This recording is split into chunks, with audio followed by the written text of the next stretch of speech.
Butita, thank you so much. I don't say this enough, but Butita is one selfless guy. And one day, Butita, please tell your story. This guy has a story and a half.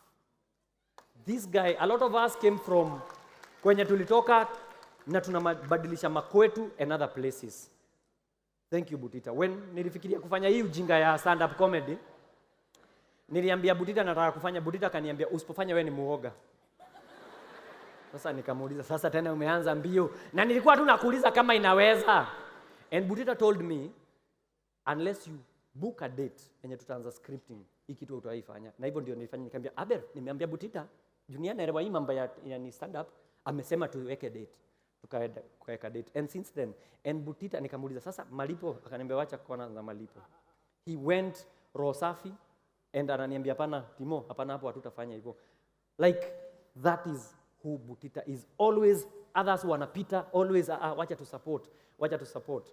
You're doing a wonderful job. I know a lot of time we don't tell you that. But thank you for holding my hand. Juu bila Butita tunachapanga rehearsal, amelala lakini anasikia. But thank you so much, Butita, for always being there. Butita will drop everything. Ananiambia, wacha ndakuja. Thank you so much, Butita. I don't take it for granted. Na si ati hauna kitu ya kufanya. Thank you so much.